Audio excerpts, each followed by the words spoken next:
97% des phénomènes défendent le cerveau du naturel et n'insistent absolument pas une critique sérieuse, scientifique, voire médicale.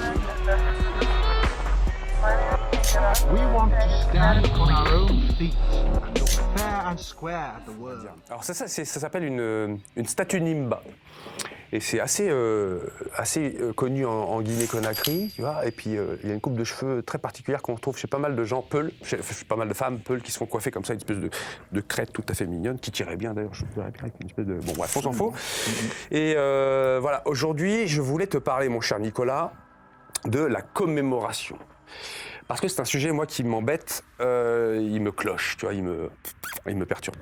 La commémoration, en fait, ces derniers temps, j'ai passé des soirées assez conséquentes à regarder des films sur ce qu'on appelle les affaires des fusillés pour l'exemple.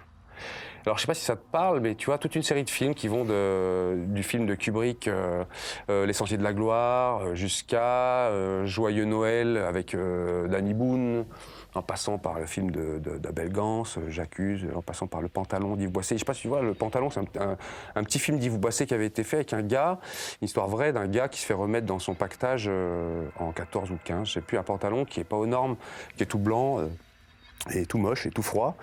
Et à un moment donné, on lui ordonne de changer de pantalon et de prélever sur un des cadavres d'un des poilus qui était ramené, un des pantalons aux normes, mais maculé de sang et dégueu, tu vois. Et le gars refuse, il dit bah non, je vais pas, c'est pas du tout envie, quoi. Et pour insubordination devant l'ennemi, on le traîne en justice et le mec est fusillé. Le gars, c'est un pauvre paysan, il a rien demandé à personne, il a même pas demandé à être là, il est conscrit, tu vois. Et il se retrouve là-bas. Et t'as tout un tas de gens comme ça qui ont été fusillés, soit parce qu'ils étaient suspectés d'être déserteurs, soit parce qu'ils s'étaient fait blesser à la main et on les a suspectés de s'être blessés eux-mêmes à la main, tu vois. Et au total, t'as près de, alors j'ai pris mes notes, là, je crois que t'as autour de 636 ou 639 fusillés pour désobéissance militaire, tu vois. Mais depuis combien de temps? Dans l'espace 14-18. Ah, sur la garde 14-18. Et donc moi je voyais ça, tu vois, déjà ça me retournait le ventre, je me disais, mais c'est dingue, les gars, ils n'ont même pas demandé à être là, et ils s'insubordinent, ou quand même ça serait vrai qu'ils soient insubordinés, mais en plus il y en a, ils n'ont même pas désobéi, tu vois, ils se perdent sur le champ de bataille, ils reviennent, ils rejoignent pas le bon bataillon, et on les accuse d'avoir déserté, et ils se font fusiller. Alors des fois, il y a des groupes qui refusent d'aller à l'assaut d'une place imprenable, ou qui simplement essaient de sortir des tranchées puis n'y arrivent pas. Et le quartier général là-bas décide qu'ils ont été pleutres, ils ont été faibles, ils ont été nuls, et donc ils tirent au sort des types pour les fusiller comme exemple, tu vois, pour exercer une terreur, pour que personne ne recule au moment de sortir, même quand il y a des pluies d'ogives et de balles et de shrapnel et d'autres. Mais il y a des règles qui régissent ça. Il y a des. C'est la loi martiale, c'est quoi? C'est censé être des espèces de lois martiales. Alors moi je suis pas spécialiste de droit du tout, hein, mais je vois qu'en tout cas ils organisent. Alors dans la plupart des films que j'ai vus et dans les docus que j'ai regardés à côté, ils organisent ça un peu, tu vois, à la va-vite, rapidos. Généralement c'est du jour au lendemain, parfois. Et c'est fait à main levée, quoi. Dans le film de Kubrick, tu vois ça d'ailleurs, tu vois qu'il y a Kirk Douglas qui incarne un gars qui était avocat dans la vie civile et qui essaye de faire régner un petit peu d'ordre, tu vois, dans l'orchestration, tu vois, prise de notes. Et tout. Non, il n'y a rien, c'est à l'arrache. C'est vraiment là. Tu sais que les gens sont déjà condamnés à l'avance et qui vont servir de figure d'épouvantail pour que les autres rentrent dans le rang et obéissent bien aux ordres qu'on leur donne, même quand ils sont complètement crétins, ces ordres.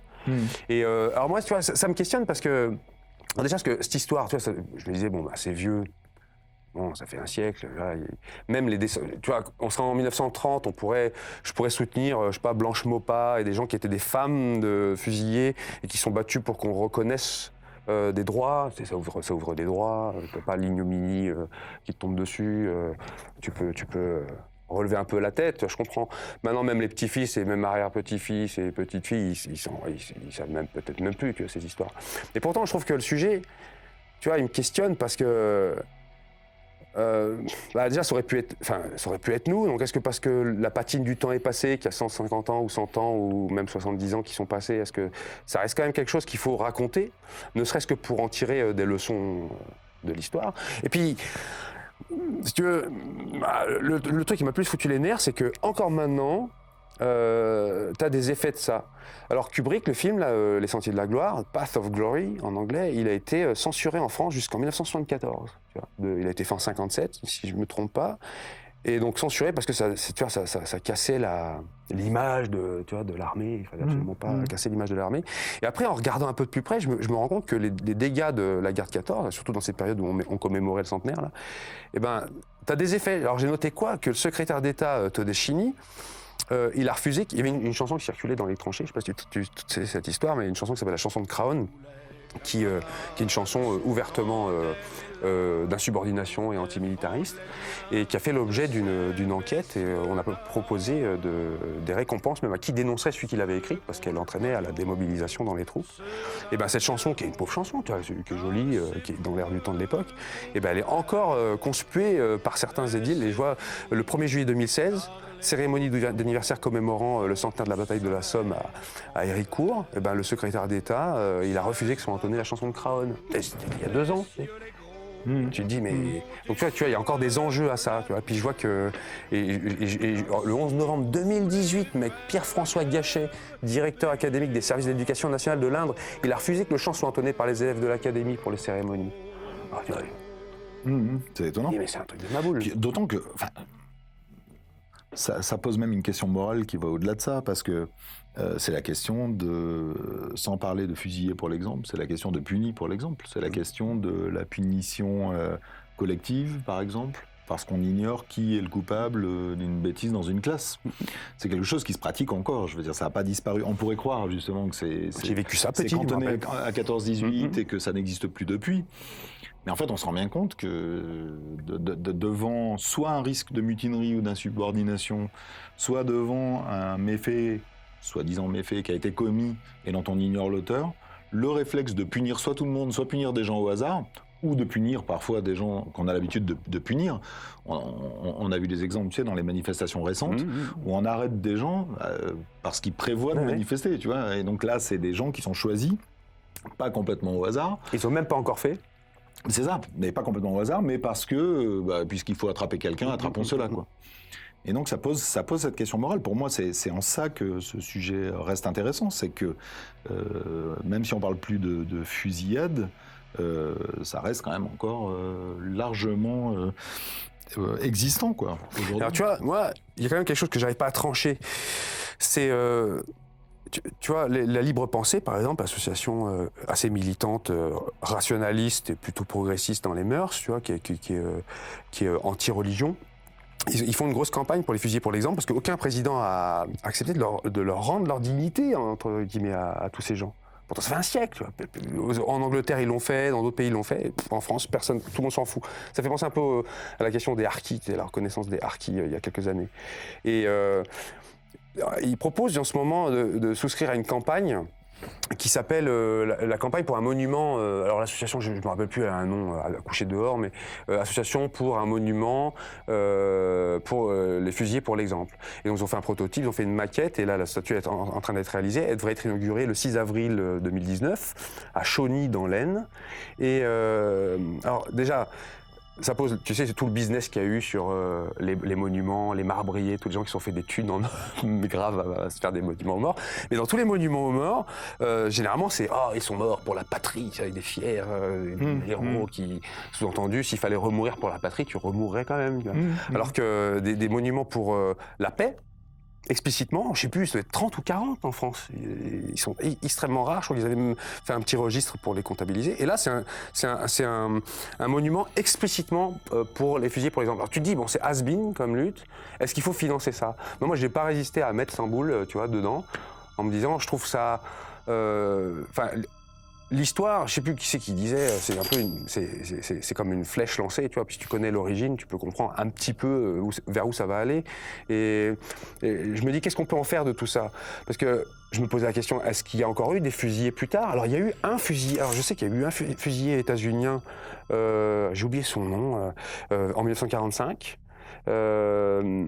Mais je crois pas que dans la Seconde Guerre mondiale, en France en tout cas, il y en ait eu. Je pense qu'il y a eu des formes d'insubordination qui ont dû être châtiées pendant la guerre d'Algérie.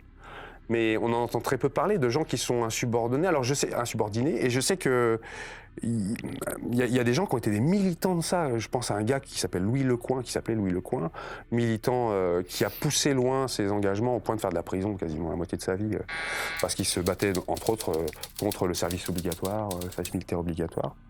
Je me dis, est-ce que ça vaut pas le coup de financer ce genre de truc pour faire une leçon d'histoire, mais en pierre, tu vois, pour faire une leçon d'histoire. En même temps, je me dis, bon, bah, c'est has-been, et si on devait faire des commémorations de toutes les armistices et tous les trucs chouettes du passé, est-ce que c'est la bonne méthode? Tu vois, est-ce que c'est... Qu'est-ce qu'on en tire comme leçon? Je suis pas à l'aise avec ces trucs de commémoration. Tu vois, avant, je me marrais quand je voyais des anciens combattants venir, mais parce que je pense que c'est parce que c'est leur côté patriotique qui me gave. Tu vois, mais en même temps, il y a quelque chose qui mérite d'être transmis. Alors, c'est peut-être pas la forme d'un monument qu'il faudrait. C'est peut-être. Ça s'appelle l'Association pour l'érection d'un monument en hommage aux fusillés, pour l'exemple. Alors, je sais pas quoi faire. Je suis pas à l'aise avec ce truc-là. J'ai l'impression que ça fait rétrograde comme combat. Passé. Et en même temps, tu vois, c'est un peu comme, je sais pas, est-ce qu'il faut entretenir les barbelés d'Auschwitz pour ce devoir de mémoire? On sait que des fois, il y a des gens qui instrumentalisent ces devoirs de mémoire à des fins vraiment réac. Alors, voilà, je suis pas super à l'aise. Alors, je l'ai fait quand même. Je sais pas, tu le ferais, toi? Alors, oui, en tout cas, je trouve que c'est important. Mais parce que je te dis, je pense pas que ce soit je crois pas que ce soit quelque chose qui est disparu. Je crois pas que ce soit perdu dans les limbes. La question, c'est la question de quels moyens j'ai quand j'ai un risque de mutinerie au sein d'une équipe et que je suis incapable ou en tout cas, je veux prévenir tout risque de mutinerie. Sans avoir vraiment de choses tangibles. Ou alors, il s'est passé des choses, mais je sais pas qui. Et personne ne veut parler, quels moyens j'ai? Et dans ce cas-là, la tentation, soit de la punition collective, soit du choix au hasard, elle existe encore. Enfin, on le voit, c'est dans notre fonctionnement. Quand on n'a rien d'autre, on fait comment? Et si on laisse les gens qui refusent d'aller se battre pendant une guerre, si on accepte ce refus, alors, moi je pense que c'est une erreur, mais je comprends par contre que des gradés se disent il faut faire quelque chose et mieux vaut faire n'importe quoi que rien. Donc la question, elle se pose encore aujourd'hui. Et donc je pense que c'est important, surtout sur un truc aussi grave que la guerre. Généralement, c'est pas ceux qui la décident qui la font, que ce type de questionnement moral soit posé, quoi. Aucun gradé n'a été condamné d'ailleurs pour ça. C'est ça qui est complètement dingue. Tous les gradés qui prenaient des ordres en train de manger des petits fours, tu vois, pendant que la Pietà y allait se faire massacrer, je trouve ça complètement fou. Mais t'as d'autres cas comme ça d'ailleurs. Hein. Y a une affaire qui est en train de remonter en ce moment, qui s'appelle l'affaire du camp de Tiaroy au Sénégal. Vous avez entendu parler de ça déjà? Jamais? C'est des tirailleurs qui sont retournés chez eux et qui ont réclamé leur dû, qui ont réclamé leur solde. Et voyant qu'on les payait pas, ils se sont révoltés dans leur camp, ils se sont fait tirer dessus par l'armée française. C'était en 1946 ou 45, j'ai oublié la date. Et je pense comme ça, il y a des parcelles d'histoire qui...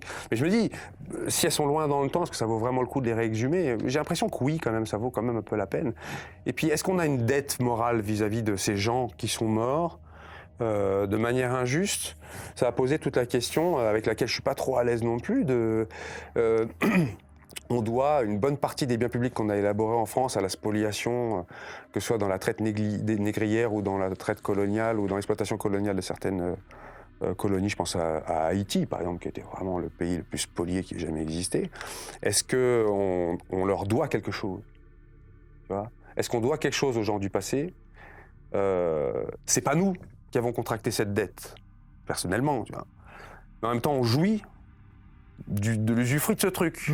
Puis eux souffrent encore. Et eux souffrent encore. Et tu vois, quand il y a un tsunami qui se passe là-bas ou un tremblement de terre, ils ont 10 000 fois plus de dégâts que les Japonais pour le même niveau de la même magnitude. Et juste parce qu'ils n'ont pas de biens publics, leurs cabanes ne tiennent pas debout. Et parce qu'on les a spoliés, en grande partie parce qu'on les a spoliés.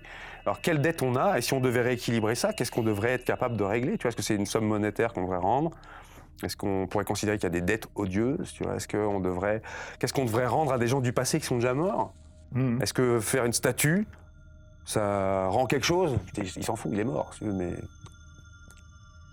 et ben, je suis flottant là-dedans. Je suis comme un petit bouchon, comme un petit bateau de Neurath qui flotte au milieu. Je comprends, mais mais la colonisation, on va... C'est quelque chose qui est assez mal vu, même s'il existe encore. Il y a encore des pays qui annexent d'autres pays, mais c'est plus très dans l'air du temps. La punition collective et la punition au hasard, franchement, je pense que... ça fait très longtemps qu'on s'est pas retrouvé dans une situation de guerre.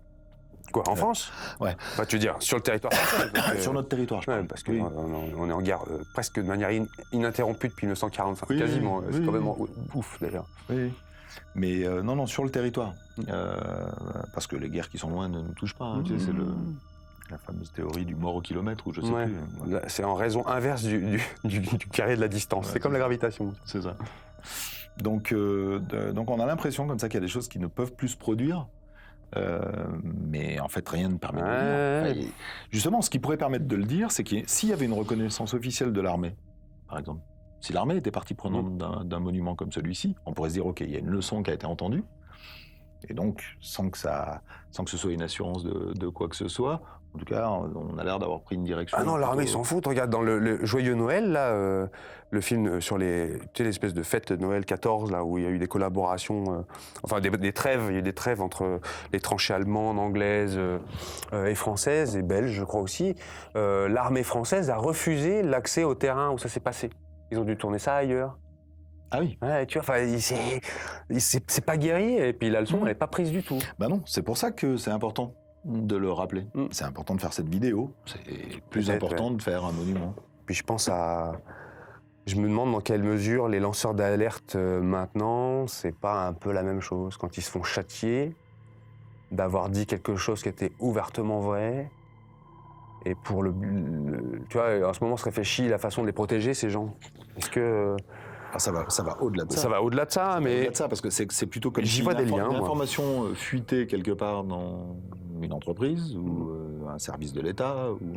Bah, tu vois, la chanson de Craon qui est chantée dans les tranchées encourage à la mutinerie en dénonçant que ce sont les riches qui s'empiffrent de petits gâteaux qui organisent cette guerre pendant que c'est les autres qui la font. Et finalement, c'est comme lancer une alerte maintenant. Tu vois. Il y a des trucs, je trouve, qui sont assez proches. Sauf qu'en général, c'est le lanceur d'alerte qui est puni.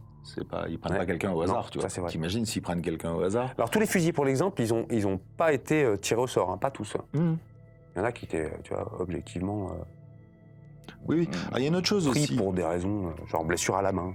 On pourrait encourager les gens qui regardent cette vidéo à lire sur le sujet, et notamment à lire les courriers des poilus. Ouais. Parce qu'un monument, ça reste toujours impersonnel. C'est une sorte de bloc, mais très loin de ce qu'on peut vivre.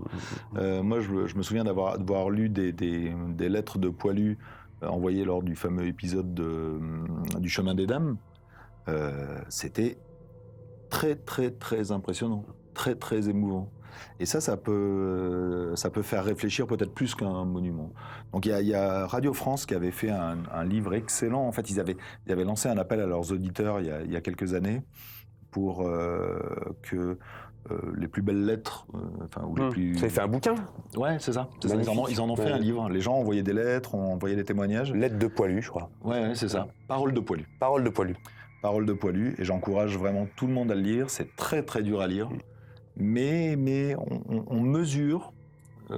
Moi, c'est le seul moment où vraiment j'ai pu mesurer ce que c'était vraiment que cette guerre-là. Et puis, il y a pas mal de témoignages comme ça d'injustice, avec des gens qui ont été soit punis, soit tués. Il y a une lettre notamment particulièrement émouvante de quelqu'un qui écrit à sa famille 20 minutes avant d'être exécuté, alors qu'il a été tiré au sort pour l'être, quoi. C'est complètement dingue. Et il faut lire ça. Il faut lire ça parce que la personne n'est même pas dans la plainte, en fait. Parce qu'elle sait à qui elle s'adresse. Et que donc, elle est au contraire, elle essaie de dire tout va bien, tout va bien. Ne flippez pas, je pars, ok, j'ai rien fait, mais ça va. Ça va. Et il essaie de minimiser l'impact qu'un truc comme ça peut avoir sur sa famille. C'est ultra émouvant. Plus que s'il se plaignait ou qu'il était... Voilà. Ce qu'il aurait le droit de faire, honnêtement. Mais... Paroles de poilus, je ne sais pas si on peut donner quelques références. Quelques films, hein. J'accuse d'Abel Gans, Le Pantalon d'Yves Boisset, Johnny Got His Gun, qui est traduit, je crois, par Johnny s'en va en guerre de je ne sais plus qui, de Trumbo, je crois. Le Kubrick, là, dont j'ai parlé, Les Hommes contre, Uomini Contro, je crois que c'est traduit comme ça Les Hommes contre, un film italien, j'ai oublié le nom du gars. Dans un long dimanche de fiançailles, je crois aussi, il y a un petit passage là-dessus. Il y a Joyeux Noël, il y a Au revoir là-haut, qui est sorti il n'y a pas très très longtemps. Sur la chanson de Craon, qui dit, normalement Crâne, parce que le bled s'appelle Crâne, mais tout le monde dit la chanson de Craon. Il y a eu 2 reportages absolument magistraux faits par Daniel Mermet dans l'émission Là-bas si j'y suis. On devrait retrouver ça assez facilement en ligne. Et on écoute ça en faisant la vaisselle avec un petit casque dans l'oreille et on a les larmes aux yeux. C'est assez terrible. Et peut-être on pourrait le mettre en description. Mais en oui, bas de la pourquoi vidéo. pas. Et il y a un monument à Jean Sioux que j'aime bien dans la Creuse et il y a marqué dessus « Maudite soit la guerre » et ça, je trouve ça cool. Je trouve ça bien cool. Respect Jean Sioux. Respect Jean Sioux. Merci Richard. Bah de rien mon gars. Et puis à bientôt. À bientôt, cher ami. Mec, ça m'a mis la pêche, ce truc sur les fusillés pour l'exemple. Je te jure, je me suis retenu de rire pendant toute ta présentation. Ah ouais, C'était hilarant. Ah ouais, c'est trop bon, trop bon. Bien rigolé. Ah, d'accord. Merci. Hein. Ah ouais, mais on n'est pas là pour, tu vois, on est là pour remuer le couteau dans la plaie pleine de pus. C'est ça. Et maintenant, je vais aller me pendre. Avec les tripes des militaires.